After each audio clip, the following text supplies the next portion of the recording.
Bismillah, bagaimana kabarnya teman-teman? Video kita kali ini saya hanya akan menyampaikan tentang peralatan yang saya gunakan untuk membuat konten di YouTube saya. Peralatannya masih sangat sederhana dan juga masih sangat minimalis.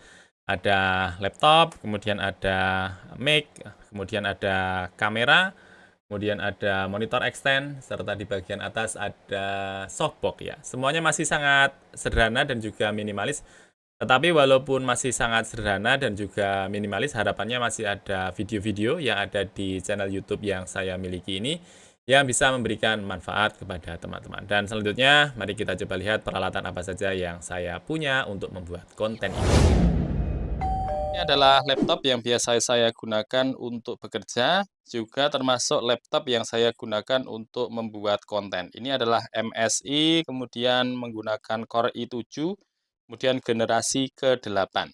Setiap saya pulang kerja, biasanya langsung saya keluarkan dari tas, kemudian saya set ya untuk laptop tersebut di atas meja ini. Sudah saya masukkan kabel-kabelnya, kemudian sudah saya sambungkan ke monitor yang lain, sehingga langsung saya siapkan. Nah, nanti kalau misalnya pas malam ataupun pas pagi harinya ada ide untuk membuat konten atau melanjutkan untuk proses membuat konten, maka laptopnya paling tidak sudah siap. Sehingga kalau misalnya mau langsung dikerjakan, sudah siap. Ini yang pertama. Nah, untuk mic-nya ya, mic yang saya gunakan di sini adalah Vivine K669 ya. Link-nya saya sudah siapkan di bagian deskripsi kalau teman-teman mau mengunjungi kemudian mau melihat reviewnya. Ini adalah mic kedua yang saya punya, yang sebelumnya adalah Boya yang pakai kabel itu, teman-teman, ya. Tapi kemudian merasa bahwa perlu suara yang lebih bagus, makanya menggunakan yang Vivine K669 ini.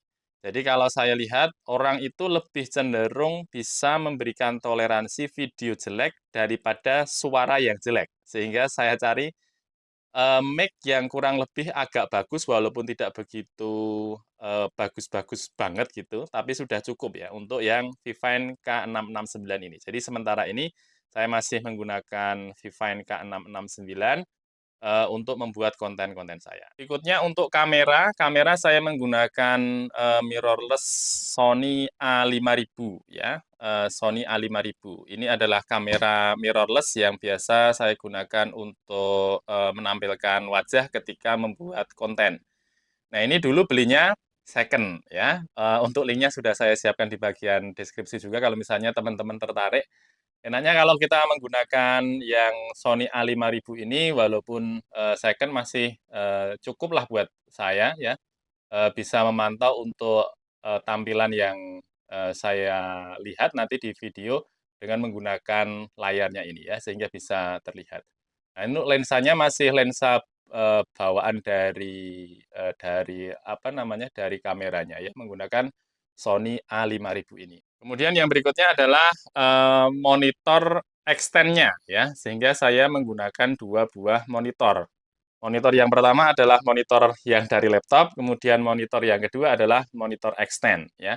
Dan monitor extend-nya juga masih sangat sederhana, monitor yang lama, ini juga pinjaman dari teman, tetapi sangat membantu dalam proses membuat konten ataupun ketika proses belajar ataupun mencari materi. Sehingga di bagian monitor kita kerjakan untuk proses, coding-nya, kemudian di bagian, monitor extend ini bisa kita gunakan untuk mencari referensi. Begitu juga ketika membuat konten ya.